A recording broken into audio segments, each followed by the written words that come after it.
तो बिहार की राजनीतिक बिसात पर ओवैसी ने अपना पासा फेंक ही दिया। नमस्कार, मैं हूं नीलू। तो अब ओवैसी की पार्टी ने एक चिट्ठी लिखी है लालू प्रसाद यादव को और कहा है कि देखिए, महागठबंधन में मुझे और मेरी पार्टी को शामिल कर लीजिए।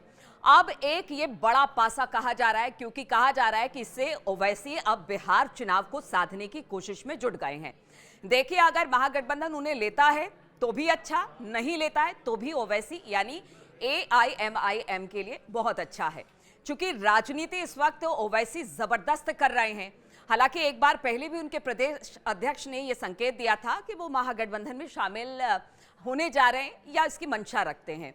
तब ओवैसी ने कहा था, क्योंकि वो बाहर थे और भारत की तरफ से जो डेलीगेशन गया हुआ था उसमें शामिल थे। उन्होंने जब आए, पत्रकारों ने उनसे सवाल पूछा तो उन्होंने कहा कि देखिए, अभी इस बारे में कोई जानकारी नहीं है और प्रदेश अध्यक्ष से बात करेंगे किस तरह से वहां पर समीकरण बैठ रहे हैं, उसके बाद फिर आगे पर चर्चा होगी।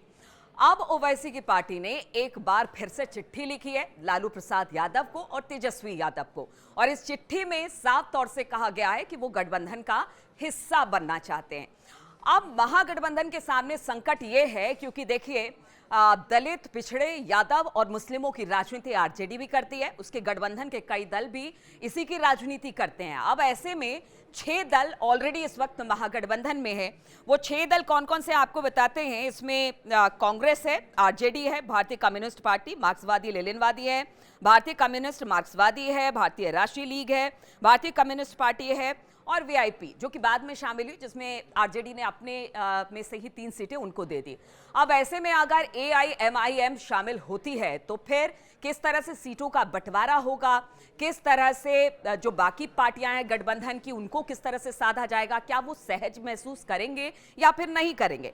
देखिए, 243 सीटों पर बिहार में इलेक्शन होने हैं और अगर महागठबंधन की बात की जाए तो 196 सीटें ऑलरेडी इन 6 पार्टियों में बंट गई है। अब ऐसे में अगर ओवैसी आते हैं तो उनको कितनी सीटें मिलेगी, किस तरह से सीटें मिलेंगी, क्योंकि अब तक जो महागठबंधन या फिर अब अगर इंडिया ब्लॉक की बात की जाए तो हमेशा से AIMIM को वो बीजेपी की बी टीम कहती रही है, उसी को लेकर वो चुनावी मैदान में उतरती रही है और हमेशा इसी बात को लेकर वो कहती रही है। अब अगर महागठबंधन में ओवैसी शामिल हो जाते हैं तो फिर बी टीम कैसे रहेगी। सवाल यही है कि अब बाकी अगर अलग अलग राज्यों में चुनाव होते हैं तो फिर ओवैसी बी टीम कहाँ रह जाते हैं, ये भी बड़ा सवाल है, ये भी बड़ा संकट है।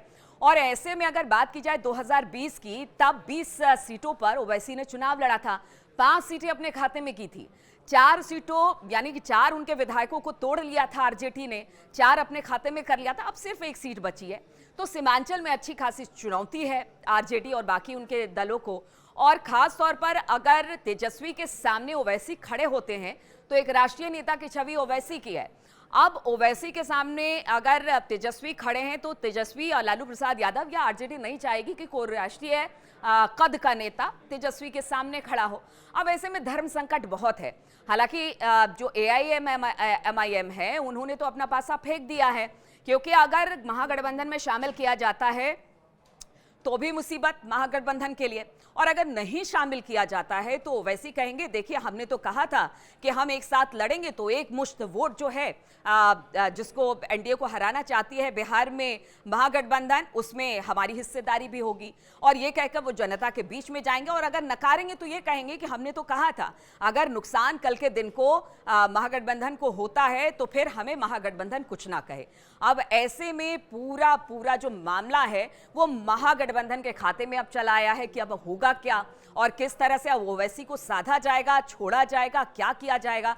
तो देखिए, आने वाले दिनों में तो जबरदस्त तरीके से बिहार की राजनीति दिखाई दे रही है। इधर आपकी भी एंट्री हो गई है, इधर अगर ओवैसी भी अलग अलग अगर चुनाव लड़ते हैं, 100 सीटों पर लड़ने की बात करते हैं, वहां पर भी जो वोट बैंक है वो छिटकेगा, इधर उधर जाएगा। फायदा किसको होगा, सवाल सबसे बड़ा यही है। और इसी सवाल के साथ ओवैसी चुनावी मैदान में कूद गए हैं। अगर अच्छा हुआ तो मेरा, नहीं हुआ तो महागठबंधन का। इसी सवाल के साथ अब ओवैसी चुनावी मैदान में है।